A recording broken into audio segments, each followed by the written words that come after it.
តែខ្ញុំរៀបខមមិនឲ្យ BBMA ដោយសារតែវាប្រើជា indicator ប្រើជា moving average យ៉ាងយើងចំតែម្ដង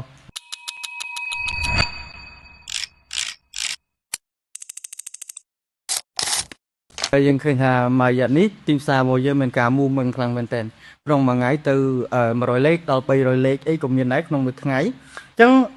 ខ្ញុំចង់សួរថាតើតើជាមួយនឹងផ្សារកំពុងតែ movement ដើរខ្លាំងអញ្ចឹងយើងគួរប្រើយុទ្ធសាស្ត្រអីដើម្បីចូលផ្សារ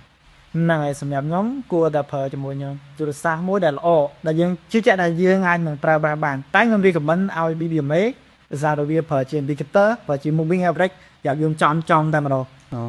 ចឹងយើងប្រើតែតូចជាមួយនឹងយុទ្ធសាស្ត្រ BBMA ចុះតើតូចជាមួយ ICT ឬក៏ Smart Money Concept អីតើយើងអាចប្រើការបែប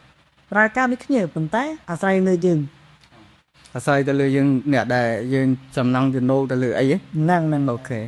ចឹងយើងឃើញថាទីផ្សារក្នុងមួយរយៈនេះមានការបើកខ្លាំងចឹងមិនតែរាល់បញ្ហាសម្រាប់ balance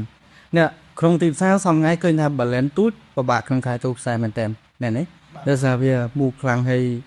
ឃើញថាទីផ្សាររបស់យើងវាមូខ្លាំងក្នុងមួយថ្ងៃ100លេខទៅ200លេខចឹងសម្រាប់ដើមទុនទូចក៏ពិបាកក្នុងការចូលផ្សារដែរហើយឃើញថាទៀនចាប់ដើមទូចមែនតើហើយ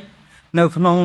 មួយទៀនសឹងថា10លេខ20លេខជុំខាងឡើងទៅដល់50 60លេខក៏មានដែរអញ្ចឹង SO ចាប់ដើមវារៀងខ្លីមែនទេអញ្ចឹងបញ្ហាទាំងអស់ហ្នឹងតើយើងគួរនៅបន្ត trend មានទៀតឬក៏យើងដូរទៅ currency បើអាច currency center ដោយសារតែបញ្ហាទៀនកន្ទឿក្នុងមែនតើ currency អាចយ៉ាងល្អយើងអាចលេង lot size ធំតារាង lot size តិចដើម្បីលេងទៅ hero ចំណេញដូចតែគ្នាទេហ្នឹងអញ្ចឹងសម្រាប់អ្នកដៃថ្មីស្ដាប់អូខេបាទ